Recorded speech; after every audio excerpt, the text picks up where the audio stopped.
سامعین کرام، بزرگان ملت اسلامیہ، نوجوان ساتھیوں اور دوستوں، السلام علیکم ورحمۃ اللہ وبرکاتہ۔ عزیزان محترم، ابتداءً میں نے جس آیہ کریمہ کی تلاوت آپ حضرات کے سامنے کی، جو سورہ آل عمران کی آیت نمبر 186 ہے، جس میں اللہ جل مجدہ نے ہمارے لیے آزمائش اور امتحان کا نہ صرف اعلان فرمایا بلکہ آزمائشیں مختلف اقسام پر ہوں گی، مختلف طریق پر ہوں گی، الگ الگ طریقوں سے آزمایا جائے گا، اور جو ان آزمائشوں میں اور امتحانات میں کامیاب ہوگا، اللہ تبارک و تعالی نے ایسے لوگوں کی مدحت فرمائی، تعریف فرمائی، اور دنیا اور آخرت میں ان کے لیے اللہ نے بہترین بدلہ، بہترین جزا اور بہترین اہتمام فرمایا ہے۔ یہ اللہ کا طے شدہ دستور ہے کہ اللہ تبارک و تعالی نے بارہا کہا لَتُبْلَوُنَّ فِي أَمْوَالِكُمْ وَأَنفُسِكُمْ، تم ضرور بضرور آزمائے جاؤ گے تمہارے مال میں، وَأَنفُسِكُمْ، اور تمہاری خود کی جانوں میں، یعنی تمہیں آزمایا جائے گا تمہارے مال کے ذریعے سے بھی اور تمہاری خود جان کے ذریعے سے بھی۔ ایک مقام پر اللہ تبارک و تعالی نے اس میں ایک اور مزید اضافہ فرمایا اور ارشاد فرمایا کہ انما اموالکم و اولادکم فتنہ، کہ صرف تمہارا مال ہی نہیں، تمہاری اولاد بھی تمہارے لیے آزمائش اور امتحان ہے۔ تو یہ اللہ کا اعلان بھی ہے، اس کا وعدہ بھی ہے کہ وہ ضرور تمہیں تمہاری جانوں میں، تمہارے مال میں، تمہارے اولاد میں آزما کر رہے گا، اور دیکھے گا کہ اللہ نے جو تمہیں یہ نعمتیں عطا فرمائی ہیں، ان نعمتوں کا حق تم نے کس طرح، کس انداز میں ادا کیا ہے، یا پھر تم اللہ کا حق ادا کرنے، ان کی نعمتوں کا شکر ادا کرنے میں قاصر اور ناکامیاب رہے ہو۔ یہ اللہ تبارک و تعالی نہ صرف علی الاعلان، وہ تو ہر چیز کا جاننے والا ہے، لیکن مشاہدتاً وہ دیکھتا ہے اور دیکھے گا کہ کون کس طرح کامیاب ہوتا ہے۔ وَلَتَسْمَعُنَّ مِنَ الَّذِينَ أُوتُوا الْكِتَابَ مِنْ قَبْلِكُمْ وَمِنَ الَّذِينَ أَشْرَكُوا أَذًى كَثِيرًا، اور اللہ فرماتا ہے کہ اور تم ضرور بس ضرور سنو گے، تم ضرور بس ضرور سنو گے، من الذین اوتوا الکتاب، اہل کتاب سے، ومن الذین اشرکوا، اور ان لوگوں سے جنہوں نے شرک کیا، یعنی مشرکین سے، اہل کتاب سے اور مشرکین سے تم ضرور بس ضرور سنو گے۔ کیا سنو گے؟ اذًا کثیرا، بہت ہی تکلیف دہ چیزوں کو سنو گے، بہت تکلیف دہ طعنوں کو سنو گے، بہت اذیت ناک، روح کو تکلیف دینے والی باتوں کو ان کی زبانوں سے نکلتے ہوئے تم ضرور بس ضرور سنو گے۔ ابھی اللہ تبارک و تعالیٰ نے پیشن گوئی فرمائی کہ جو کوئی دین اسلام پر قائم رہیں گے، جو حق پر قائم رہے گا، اسے یہ دو چیزوں کا سامنا یقینی ہے۔ ایک کہ اسے اس کے مال، اس کی جان میں، اس کی آل اولاد میں آزمایا جائے گا، اور صرف آزمائش نہیں بلکہ وَلَتَسْمَعُنَّ، اللہ فرماتا ہے ضرور بس ضرور تم سنو گے بڑی تکلیف دہ باتوں کو، ایسی باتوں کو کہ جنہیں تم برداشت ہی نہ کر سکو، لیکن ایسی باتیں کی جائیں گی۔ لیکن یاد رکھو وَإِن تَصْبِرُوا وَتَتَّقُوا، لیکن تم اگر ان باتوں پر ان کی زبان میں، ان کے انداز میں جواب نہ دیتے ہوئے صبر سے کام لوگے، یعنی جو طریقہ اور جو منہج اور اسوہ اللہ اور اس کے رسول نے ہمیں سمجھایا اور سکھایا ہے، اس منہج اور اس اسوے کو اختیار کرو گے اور صبر سے کام لوگے، ان کی گندی باتوں کا طعن و تشنیع کا جواب ان کے انداز میں نہ دو گے بلکہ اس انداز میں دو گے جس طرح اللہ اس کے رسول نے سکھایا، وَتَتَّقُوا، اور اللہ سے ڈرتے رہو گے، اور اللہ سے ڈرتے رہو گے۔ بات اپنی نفس کی نہیں آئے گی، بات اللہ اس کے رسول کے دین کی سرخروئی اور سربلندی کی آئے گی۔ بات یہ نہیں آئے گی کہ ہمیں کیا کہا، بات یہ ہے کہ اللہ کا دین کیسے غالب ہو، رسول اللہ صلی اللہ علیہ وسلم کا پرچم کیسے کس طرح سارے عالم میں لہرائے اور آباد ہو۔ تو فرمایا بلا ان تصبروا، اگر تم صبر کرو، وَإِن تَصْبِرُوا وَتَتَّقُوا، اور اللہ سے ڈرتے رہو، اللہ کا تقوی اختیار کرو، فَإِنَّ ذَلِكَ مِنْ عَزْمِ الْأُمُورِ، تو تم یہ نہ سمجھنا کہ ظالموں کے طعن و تشنیع کو سن کر اس پر خاموش رہ جانا، صبر کر جانا اور اللہ سے ڈرتے رہنا یہ کہیں کمزوروں کی علامت ہے، نہ، اللہ تمہیں سند اور گواہی دیتا ہے کہ یہ ان باتوں پر صبر کرنا بڑے ہمت والوں کا کام ہے۔ فَإِنَّ ذَلِكَ مِنْ عَزْمِ الْأُمُورِ، اللہ فرماتا یہ بڑے ہمت والوں کا کام ہے کہ بدبخت لوگ اپنی زبانوں سے گستاخیاں کرتے جائیں، بدبخت باتیں کرتے جائیں، آپ کے اوپر پرسنل کمنٹ کرتے جائیں، آپ کو طعن و تشنیع کرتے جائیں، آپ کو ہر طرح سے ذلیل اور رسوا کرنے کی ظاہری کوشش اختیار کرتے رہیں، اور یہ تمام چیزیں آپ سنیں لیکن صبر کریں اور وہ طریقہ اختیار کریں جو اللہ نے سکھایا ہے۔ وَتَتَّقُوا، اور اللہ سے ڈرتے رہیں۔ تو یہ نہ سمجھنا کہ کوئی کہنے والا کہے کہ ارے بڑے ہی آپ ڈرپوک ہیں، جائیں جا کر دو چار آمنے سامنے ہو جائیں، کہا نہ، صبر کریں اور اللہ سے ڈرتے رہیں۔ جب حضور پاک صلی اللہ علیہ وسلم کے جسم اطہر پر کوڑا کچرا پھینکا جاتا، جب راستوں میں کانٹے بچھائے جاتے تو کیا کیا جاتا جواب میں کہ جنہوں نے کانٹے بچھائے ان کی راہوں میں بھی کانٹے بچھائے جاتے۔ جب حضور پر کوڑا کرکٹ پھینکا گیا معاذ اللہ، تو کیا حضور بھی کسی صحابی کے ذریعے سے ان پر کوڑا کرکٹ جو ہے پھینکواتے؟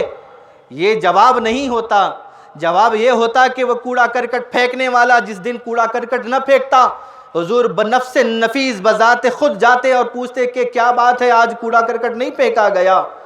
کیا وجہ ہے، طبیعت تو ٹھیک ہے، مزاج تو خیریت سے ہیں، یہ وہ جواب ہوتا۔ بلا وَإِن تَصْبِرُوا، یہ جو کہا گیا کہ اگر تم صبر کرو، یہ جواب ہے اسوہ رسول کا، یہ انداز ہے دشمنان دین کے یا پھر تم سے جو بغض و عناد و کینہ کپٹ رکھتے ہیں، ذہنوں میں غلط فہمیوں کا زہر جس نے پالا رکھا ہے، جو نہ جانے کیوں بغیر کسی وجہ کے تم سے بغض رکھتے ہیں، عناد رکھتے ہیں، دل میں کینہ اور کپٹ رکھتے ہیں،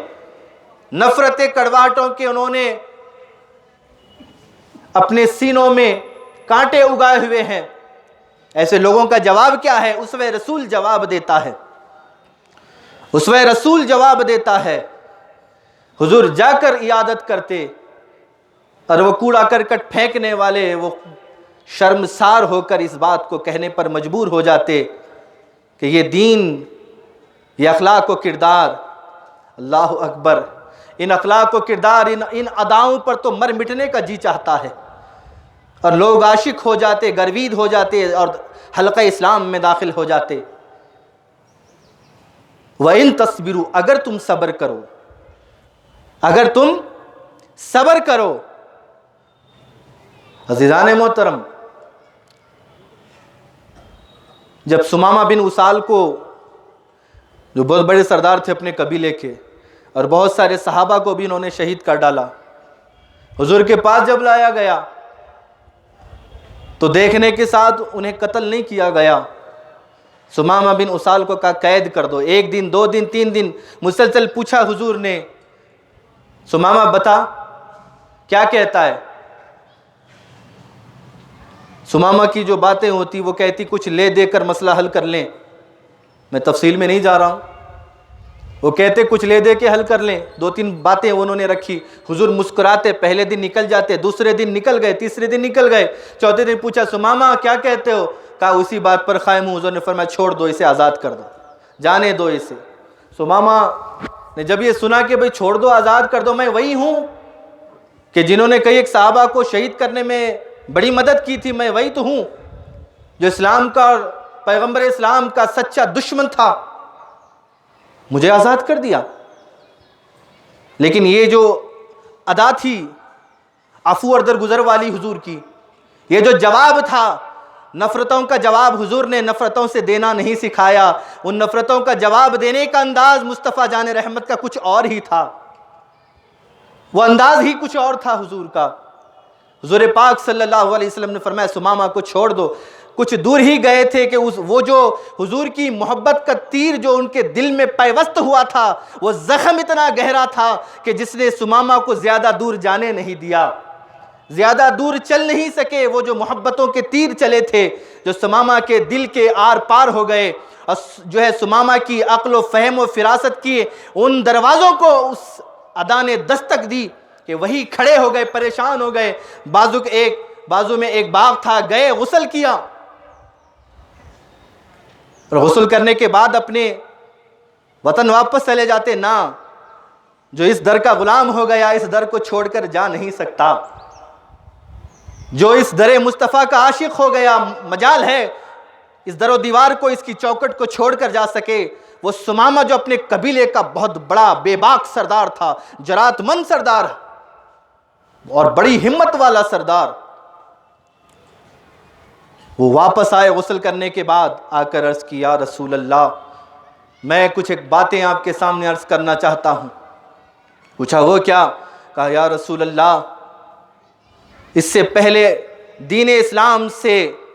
وہ کہتے ہیں دین اسلام سے زیادہ مجھے کسی اور سے نفرت نہیں تھی، معاذ اللہ، مجھے بڑی نفرت تھی اس دین سے جو آپ لے کر آئے تھے، لیکن آج میں سچے دل سے کہتا ہوں اس دین سے بڑھ کر کوئی اور دین میرے نزدیک محبوب اور پسندیدہ نہیں ہے۔ کہا ایک بات اور عرض کرتا ہوں آقا، اور ایک بات عرض یہ ہے کہ معاذ اللہ ثم معاذ اللہ، آپ کے چہرے انور سے زیادہ میں آج تک کسی اور چہرے سے نفرت نہیں کرتا تھا، کوئی اور چہرہ میرے نزدیک اتنا زیادہ مکروہ اور معاذ اللہ ناپسندیدہ نہیں تھا جتنا میں آپ سے نفرت کیا کرتا تھا۔ لیکن یہ آپ کی ادائیں ہیں، آپ کا اسوہ ہے، آپ کے اخلاق و کردار، آپ کی عفو و درگزر کی یہ شان ہے میرے آقا کہ جو آپ کے چہرے کو اتنا زیادہ ناپسند کرتا تھا، خدا کی قسم اس چہرے سے زیادہ مجھے اور کوئی آج محبوب نہیں ہے۔ اس چہرے پر میں عاشق ہو چکا ہوں، اس پر غلام ہو چکا ہوں، اور اب میں اپنی جان قربان کرنے کے لیے بھی تیار ہوں۔ اسلام کا دامن تھام لیتے ہیں، کلمہ اسلام، کلمہ شہادت کا ورد کرتے ہیں، اور حلقہ اسلام میں داخل ہو کر حضور کے نوکر بن جاتے ہیں، حضور کے غلام بن جاتے ہیں۔ یہ وہ اسوہ تھا، یہ وہ طریقہ تھا۔ وَإِن تَصْبِرُوا، اگر تم صبر کرو۔ صبر کیسا؟ صبر اس طرح کیا جائے۔ صبر کا طریقہ کیا؟ صبر کا طریقہ یہ سکھایا گیا، اس طرح تم نے صبر کرنا۔ وَتَتَّقُوا، اللہ سے ڈرتے رہو، اپنی ذات کے لیے نہیں، اپنی ذات کے لیے نہیں۔ مولا کائنات نے ایک دفعہ ایک بڑا مضبوط پہلوان، اس نے للکارا مولا کائنات شیر خدا فاتح خیبر کو، لہذا حضرت علی نے قبول کیا، اور جب حضرت علی سے وہ لڑنے کے لیے آیا پہلوان، حضرت علی نے اسے پچھاڑ دیا، اور ایک دفعہ اسے اطمینان نہیں ہوا، کئی دفعہ پچھاڑا، اور پچھاڑنے کے بعد، اور وہ پہلوان کوئی معمولی پہلوان نہیں، بڑا طاقتور جس سے لوگ لڑنے کے لیے ڈرا کرتے، وہ آیا تو بھی کس کے سامنے؟ شیر خدا کے سامنے آیا۔ حضرت علی نے پچھاڑ دیا، اور پچھاڑنے کے بعد اس کے سینے پر بیٹھے، اور سینے پر بیٹھنے کے بعد حضرت علی نے پوچھا اب بتا کیا کہتا ہے؟ اس نے گستاخانہ کام کیا، اس نے گستاخانہ کام کیا، اس نے بڑی ناشائستہ حرکت کی، اور بعض تاریخی روایتوں میں آتا ہے کہ اس نے تھوکا، جیسے ہی تھوکا حضرت علی وہاں سے ہٹ گئے۔ وہ پہلوان پریشان ہو گیا، وہ سوچنے لگا اب اس عمل کے بعد تو یقینی تھا کہ وہ مجھے ختم کر دیتے، قتل کر دیتے، قابو تو انہوں نے پہلے ہی پا لیا، لیکن اب میرے اس عمل کی وجہ سے ممکن تھا کہ مجھے قتل کر دیتے، مجھے معاف کر دیا، چھوڑ دیا۔ میں نے پوچھا مولا کائنات بتائیں، آپ نے مجھے پچھاڑا، میں نے سخت سب و شتم کیا، آپ کو للکارا، آپ نے مجھے پچھاڑ دیا، میرے سینے پر بیٹھے، چاہتے تو آپ مجھے ختم کر سکتے تھے، میں نے ناشائستہ حرکت کی، میں نے سخت سب و شتم کیا، میں نے تھوکا، آپ نے چھوڑا، آپ نے معاف کر دیا۔ مولا کائنات نے فرمایا کہ میں جو تجھ سے لڑا وہ میں دین اسلام کے لیے، اللہ کے لیے لڑا، لیکن جب میں نے تجھ پر غلبہ حاصل کیا اور تجھ پر قابو پایا، تجھ پر بیٹھ گیا، اور بیٹھنے کے بعد جب تو نے تھوکا، اور اب اگر میں تجھے مارتا یا لڑتا تو میں اپنی ذات کے لیے کرتا، حالانکہ میں تجھے لڑ رہا تھا اللہ اس کے رسول کے لیے، تو لہٰذا اب تیرے تھوکنے کے بعد تجھے مارنا یہ میری ذات کے لیے ہوتا،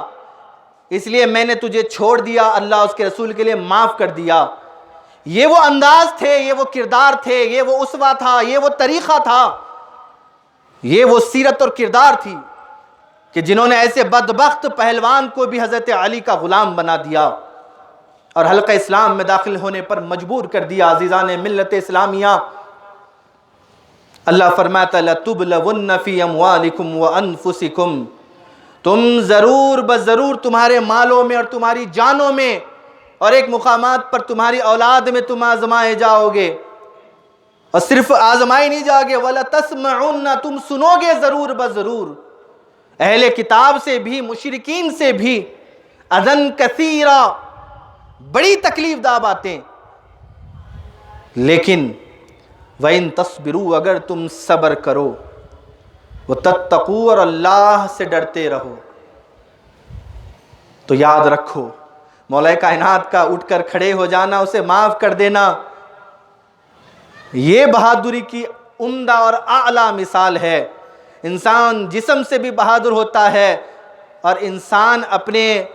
نفس سے، یعنی اس پر جو قابو رکھتا ہے، کنٹرول رکھتا ہے، وہ بھی ایک ہمت کا کام ہے، یہ ہر کسی کے بس کی بات نہیں ہوتی۔ عزیزان ملت اسلامیہ، آج کے اس پرآشوب دور میں ان تمام چیزوں کا سامنا اہل اسلام کو ہے۔ مختلف شکلیں ہیں، مختلف چہرے ہیں، الگ الگ مزاج کے، الگ الگ فکر کے لوگ، لیکن مقصد ان سب کا ایک ہی، کس طرح جو حق کے نام لیوا ہیں، جو سچائی کا پرچم تھامے ہوئے ہیں، کس طرح انہیں ذلیل و خوار کیا جائے، کس طرح ان کے عزائم میں انہیں کمزور کیا جائے، اور ان تمام حرکتوں کے لیے یہ ہر وہ حربہ، ہر وہ ہتھ کنڈا اپنائیں گے جس سے کہ اہل ایمان، اہل حق، اہل اسلام عزائم اور ذہنی فکری طور پر کمزور ہو جائیں۔ لیکن عزیزان ملت اسلامیہ، یہ وہ پیشن گوئیاں ہیں جو قرآن نے کی کہ ان تمام چیزوں کو تو تم نے سننا ہے۔ اگر تم اپنے مشن اور مقصد میں کامیاب ہونا چاہتے ہو تو اپنی آزمائشوں کو، اپنی تکلیفوں کو دیکھنے سے پہلے یہ بھی تو دیکھو کہ پچھلے لوگوں نے کیا کیا آزمائشیں، کیا کیا تکلیفیں برداشت کی، اور تو اور ہیں سرور کونین نبی کریم صلی اللہ علیہ وسلم کو جس طرح تکلیفیں دی گئی، جس طرح انہیں اذیتیں پہنچائی گئیں۔ عزیزان ملت اسلامیہ، ابھی اسلام اتنا غالب نہیں ہوا تھا۔ عبداللہ بن مسعود روایت فرماتے ہیں، صحیح بخاری کی بھی روایت ہے، کتب سیر میں یہ روایتیں آئی ہیں، نبی کریم صلی اللہ علیہ وسلم آپ کعبۃ اللہ کے صحن میں نماز ادا فرما رہے ہیں، مکہ مکرمہ ہے، نماز ادا فرما رہے ہیں حضور پاک صلی اللہ علیہ وسلم۔ ابو جہل اپنے اصحاب کے ساتھ بیٹھا ہوا ہے، اس کے اندر ولید بھی ہے، اس کے اندر ولید ہے، عتبہ ہے، شیبہ ہے، اور عقبہ بن ابی معیط ہے، اور بڑے دیگر بدبخت کفار و مشرکین مکہ ہیں۔ 7 لوگوں کا نام گنوایا گیا، ابو جہل، عتبہ، شیبہ، ولید اور عقبہ بن ابی معیط۔ راوی کہتا ہے 7واں نام میں بھول گیا، لہٰذا یہ بیٹھے ہوئے ہیں، اس میں سے ابو جہل کہتا ہے کوئی تم میں سے کہ جائے اور ایک اونٹنی ذبح ہوئی ہے اس کی اوجھڑی کو لائے، اور حضور جب سجدے میں چلے گئے تو ان کے گردن پر، ان کے پشت پر اسے رکھ دے۔ عقبہ بن ابی معیط بدبخت، اس نے کہا میں یہ کام کروں گا۔ وہ گیا اور وہ اونٹ کی جو ہے اوجھڑی، وہ بڑی گندی اور بڑی وزنی، وہ لے کر آیا گھسیٹ کر، اور جو ہی حضور پاک صلی اللہ علیہ وسلم سجدے کی حالت میں گئے، سجدے کی حالت میں جانا تھا، اس بدبخت نے وہ اونٹ کی اوجڑی آقا علیہ السلام کے پشت انور پر، آپ کی گردن پر ڈال دی۔ عبداللہ بن مسعود فرماتے ہیں میں نے وہ منظر دیکھا کہ حضور پاک اس وزن کی وجہ سے اپنی گردن سجدے سے اٹھا نہیں پا رہے ہیں۔ عبداللہ بن مسعود فرماتے ہیں کہ مجھ میں اتنی ہمت نہیں تھی اس وقت کہ میں جاتا اور اس اوجڑی کو ہٹاتا، ان کا مقابلہ کرتا، لہٰذا میں نے دیکھا حضور بڑی تکلیف میں تھے، آپ سر انور اٹھا نہیں پا رہے ہیں، اس گندی سی اوجڑی کو حضور کے پشت انور پر ڈالا گیا ہے۔ کسی نے جا کر سیدہ کائنات فاطمہ الزہرا رضی اللہ تعالیٰ عنہ سے کہا کہ بابا جان کے ساتھ یہ معاملہ کیا گیا ہے۔ سیدہ کائنات دوڑتی ہوئی آتی ہیں اور آ کر آپ وہ اوجڑی کو آہستہ آہستہ کر کے حضور کے سر انور سے، پشت انور سے ہٹاتی جاتی ہیں اور بددعا کرتی جاتی ہیں۔ تاریخ کے نگاہوں نے وہ منظر بھی دیکھا کہ جب سیدہ کائنات وہ اوجڑیاں ہٹا رہی تھی اور وہ اوجڑیوں کو ہٹاتے ہوئے سیدہ کائنات بددعا فرما رہی تھی۔ آپ چھوٹی سی بچی ہیں، آپ بددعا فرما رہی ہیں، اور آپ دیکھیں احد کا معاملہ تھا، حضور کے دندان مبارک شہید کیے گئے، لیکن حضور پاک صلی اللہ علیہ وسلم سے کہا گیا بددعا کیجئے، آپ نے فرمایا کہ میری قوم نہیں جانتی وہ کیا کر رہی ہے۔ طائف کا میدان تھا،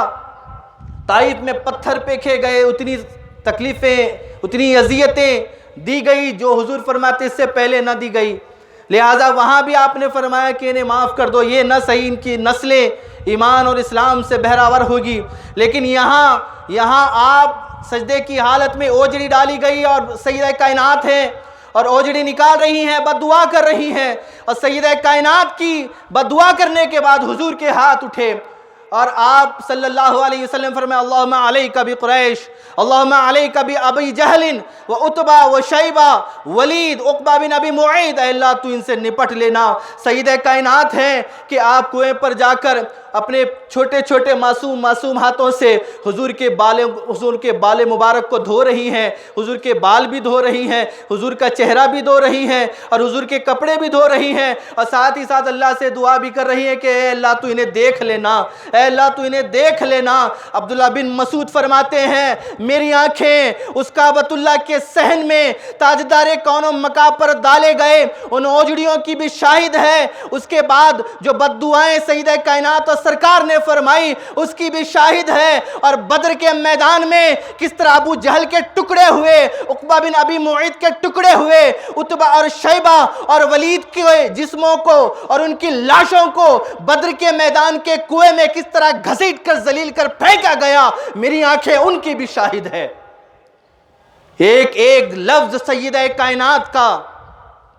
فاطمہ الزہرا رضی اللہ تعالی عنہ کی وہ آنکھوں سے بہتے ہوئے آنسو، وہ اللہ کیسے گوارا کرتا، کیسے برداشت کرتا۔ اور حضور کی بھی الفاظ نکلے، حضور نے بددعا نہیں کی، لیکن چونکہ سیدہ کے ہاتھ اٹھے ہیں، سیدہ کے دل کو تکلیف پہنچی ہے، فاطمہ الزہرا رضی اللہ تعالی عنہ اوجڑیاں ہٹا رہی ہیں، رو رہی ہیں اور بددعا بھی کر رہی ہیں، اے اللہ تو انہیں دیکھ لے، اے اللہ تو ان ظالموں کو دیکھ لے میرے مولا۔ عبداللہ بن مسعود فرماتے ہیں ان کی لاشوں کو گھسیٹ، جن جن کا نام لے کر کہا گیا تھا ان کی لاشوں کو گھسیٹ کر بدر کے کنویں میں پھینکا گیا۔ ابو جہل اور عقبہ بن ابی معیط کی لاشیں نہ ملی کیونکہ ٹکڑے کر دیے گئے تھے۔ عزیزان ملت اسلامیہ، بتانا مقصود یہ ہے کہ بہت تکلیفیں، بہت اذیتیں اٹھائی گئیں، وہ لوگ کہ جن کے صبر و استقامت اور ہمت کے کا عالم یہ تھا کہ پہاڑیں جنہیں دیکھ کر شرمائیں. ایسی تکلیفیں، ایسی اذیتوں کو انہوں نے برداشت کیا، اور یہ ہمیں سبق دیا گیا، یہ ہمیں سکھایا گیا کہ اس دین اسلام کو، اسوہ رسول کو، اس دعوت کے کام کو اگر آپ نے لوگوں تک پہنچانا ہے تو یہ معمولی کام نہیں ہے، یہ بڑی ہمتوں کے ان ذالک من عزم الامور، اللہ نے فرمایا بڑی ہمت کا کام ہے. صبر بھی کریں، اللہ سے ڈرتے رہیں، اور حضور کا طریقہ اور اسوہ اختیار کریں، یہ معمولی کام نہیں ہے. عزیزان ملت اسلامیہ، اس میں تکلیفیں بھی ہیں، اس میں اذیتیں بھی ہیں. ہم اپنے آپ کو بھی تیار کریں، اپنے بچوں کو بھی تیار کریں، اپنے بیٹوں کو بھی تیار کریں، اپنی بیٹیوں کو بھی تیار کریں. ضرورت ہے اس بات کی کہ اپنی بچیوں کی وہ تربیت کریں. سیدہ کائنات کی مثال اور اسوہ ہمارے سامنے ہے، آپ کی مثال ہمارے سامنے ہے. کس طرح انہوں نے تکلیفیں برداشت کی، اذیتیں برداشت کی، اسلام پر قربان ہونے والی بن گئیں. کیا بھول سکتا ہے کوئی وہ منظر کہ جب فرعون نے کہا انا ربکم الاعلی، میں سب سے بڑا خدا ہوں معاذ اللہ، لیکن فرعون کی ہی جو بیوی تھی سیدتنا آسیہ علی نبینا علیہ الصلاۃ والسلام، وہ موسیٰ اور ہارون کے رب پر ایمان لا چکی تھی. جب فرعون کو پتا چلا کہ میری بیوی خود موسیٰ اور ہارون کے رب اللہ پر ایمان لا چکی ہیں، تو فرعون نے کیا کیا؟ کہا مجھے دوبارہ خدا تسلیم کر لے ورنہ تو تیرا حشر بہت برا کروں گا. سیدتنا آسیہ نے کہا کر لے جو کرنا ہے، لیکن میں اپنے دین سے پھر نہیں سکتی، اللہ پر لایا ہوا ایمان پھر دوبارہ پلٹ نہیں سکتا. سانسیں رک جائیں گی، رک جائیں، لیکن دین اسلام کا، اللہ کی توحید اور وحدانیت پر اور موسیٰ کے دین کو چھوڑ نہیں سکتی. کیا ملا بدلہ؟ فرعون نے یہ بھی نہیں دیکھا کہ عورت ذات ہے، فرعون نے اس سے بڑھ کر یہ بھی نہیں دیکھا کہ زندگی بھر جس نے وفائیں نبھائیں وہی بیوی سیدتنا آسیہ علیہ السلام ہیں. کیا کیا گیا؟ آپ کے ان دونوں ہاتھوں میں کیلوں سے، میخوں سے ٹھوکا گیا. یہاں ایک ہاتھ اور یہاں ایک ہاتھ دیوار پر یوں چنوایا گیا، یوں ہتھیلیوں میں سے میخیں اور کیلے ٹھوک کر ایک ہاتھ یہاں لٹکایا گیا، ایک ہاتھ یہاں لٹکایا گیا. اور تکلیفوں کا عالم یہ تھا کہ وہ لٹکی ہوئی تھی، یہ ہتھیلیوں میں کیلے اور کھوٹیاں ٹھوکی گئی ہیں دونوں ہاتھوں کی، اور دیوار پر اسی کے وزن سے لٹکا دیا گیا. اب اندازہ کریں، ایک تو خاتون ہے، بھی عورت ہے، صنف نازک ہے، اور اتنی تکلیف. کہا یہ جا رہا ہے کہ بس زبان سے تو یہ کہہ دے کہ دوبارہ مجھے خدا مان لیا معاذ اللہ. کہا نہیں. اس کے بعد کیا کیا؟ دونوں پیر تھے، دونوں پیروں کی جو ہے نچلے حصے میں وہاں بھی میخیں ٹھوکی گئیں. اب تکلیف کا عالم اتنا زیادہ ہوا، اذیت اتنا زیادہ پہنچی کہ اب اس تکلیف کی، اسے برداشت کرنے کی سکت نہ رہی.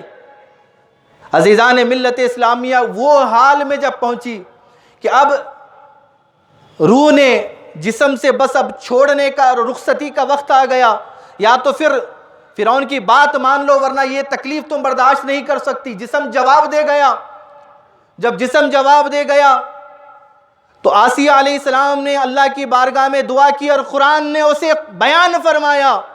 اس دعا کو اللہ نے پسند فرمایا. آپ نے دعا کی رب ابن لی عندک بیتا فی الجنہ، اے میرے مولا پاک پروردگار بس اب مجھے اپنے قرب میں جگہ نصیب فرما. رب ابن لی بیتا عندک فی الجنہ، یا اللہ جنت میں اپنے قرب کی جگہ نصیب فرما. وَنَجِّنِي من فرعون وعملہ ونجنی من القوم الظالمین، مجھے اب اس فرعون اور اس کے عمل سے، اس ظالم قوم سے مجھے نجات دے دے میرے مولا. اب مجھے بس اس تکلیف، اس اذیت کے، اس مرحلے سے مجھے پار کر دے اور مجھے اپنے قرب میں جنت میں جگہ نصیب فرما۔ آپ کا دعا فرمانا تھا کہ اللہ نے جنت میں جو قرب کی جگہ نصیب فرمائی تھی وہ منظر بھی دکھا دیا تاکہ بی بی کی آنکھوں کو ٹھنڈک اور ان کے دل کو تسکین مل سکے، اور جب جنت میں دیکھا کہ رب کے قریب مقام ہے تو پھر مسکراہٹ اور تسکین قلب کے ساتھ آپ نے اس دنیا کو الوداع کہا اور اپنے رب سے جا ملی۔ لیکن اپنے زبان سے کبھی وہ الفاظ نہیں بیان کیے جو دین سے انحراف پر دلالت کرتے ہیں، نہ کبھی زبان پر شکوہ آیا، نہ شکایت آئی، نہ دین اسلام سے انحراف کیا، نہ مرتد ہوئی۔ موسیٰ اور ہارون کے رب پر ایمان رکھا، اسی پر زندگی، اسی پر موت۔ کیا یہ بہادری اور بے باکی نہیں تھی؟ کیا یہ وہ جرأت نہیں تھی؟ کیا یہ وہ خواتین نہیں ہیں کہ جنہوں نے مر جانا گوارا کیا لیکن کبھی اپنے دین کو شرمسار ہونے نہ دیا، ہر قسم کی اذیت کو، تکلیف کو برداشت کیا؟ وہ حد تک پہنچی کہ اس تکلیف کے سبب آپ اس دنیا سے رخصت ہو گئی، اللہ کی بارگاہ میں یہ دعا کی کہ اے اللہ مجھے بس اپنے پاس بلا لے، اب میں یہ تکلیف اور نہیں برداشت کر سکتی۔ اپنی تکلیف، اپنی اذیت، اپنی اس دکھڑے کو اپنے رب کے حضور پیش کیا، لیکن ظالموں کو یہ محسوس ہونے نہیں دیا کہ میں کس تکلیف کے مرحلے سے گزر رہی ہوں، میرا جسم تو جسم، میری روح بھی کانپ اٹھی ہے۔ عزیزان ملت اسلامیہ، ذرا ٹٹولے اب ہم اپنے آپ کو، ذرا ٹٹولے اپنے گھروں کو، اپنی بچیوں کو، اپنی بیٹیوں کو، کہ کیا ہم نے اپنی بیٹیوں کو یہ تربیت دی ہے؟ ہم آنے والی خواتین سے، آنے والی بہوؤں سے یہ امید کرتے ہیں کہ وہ اچھی رہیں، وہ بہتر رہیں، ہر ذمہ داری کو نبھائیں، لیکن کیا ہم نے اپنی بچیوں کو یہ تربیت دی؟ کیا ہم نے اپنی بیٹیوں کو، اپنی خواتین کو یہ تربیت دی؟ ہم اپنا گریبان دیکھیں، ہم جھانکیں اپنے گریبان کو، کیا ہم نے اپنی بچیوں کو اسلام کی تربیت سے آراستہ کیا، یا پھر چھوٹے چھوٹے کپڑے پہنا کر انہیں مغربی تہذیب کی فکر اور وہ ذہن دے کر کیا ہم نے انہیں دین اسلام سے دور نہیں کیا؟ کیا وہ بروز محشر ہمارا گریبان نہیں پکڑیں گی کہ آپ نے ہمیں اسلام کی تربیت کیوں نہیں دی، آپ نے ہمیں انگریزوں کی اور مغربی تربیت کیوں دی، ہم نے ان کا پابند کیوں بنایا، ان کی تربیت، ان کا کلچر، ان کا ذہن، ان کی فکر کیوں دی؟ ہمیں بی بی آسیہ کی سیرت اور اسوہ کیوں نہیں پڑھایا؟ ہمیں سیدہ کائنات فاطمہ زہرا کا اسوہ کیوں نہیں پڑھایا؟ ہمیں اماں عائشہ کا اسوہ کیوں نہیں پڑھایا؟ ہمیں امہات المومنین کا اسوہ کیوں نہیں پڑھایا؟ اسلام کی جو خواتین گزری ہیں، آپ نے ہمیں ان کا درس کیوں نہیں دیا؟ آپ نے ہمارے اندر وہ شرم کیوں نہیں پیدا کی، وہ حجاب اور وہ پردہ کیوں نہیں ہمارے اندر پیدا کیا، وہ حیا کیوں نہیں ہمارے اندر پیدا کی؟ آپ نے ہمیں مغربی تعلیم دی، ہم نے اپنے حجاب کو چھوڑ دیا، اپنے پردے کو چھوڑ دیا، اپنی شرم و حیا کو چھوڑ دیا، اور ان کے کلچر میں ڈھل گئے، ان کے تہذیب میں ڈھل گئے، ان کے تمدن میں ڈھل گئے، ان کے لباسوں میں ڈھل گئے، ان کی فکروں میں ڈھل گئے۔ اگر آپ نے سکھایا ہوتا کہ بی بی فاطمہ کی یہ سیرت ہے تو کیا ہم بی بی فاطمہ کے دامن سے وابستہ نہیں ہو جاتی؟ آپ نے ہمیں سکھایا ہوتا کہ سیدتنا آسیہ نے اسلام کے لیے، اپنے رب کو راضی کرنے کے لیے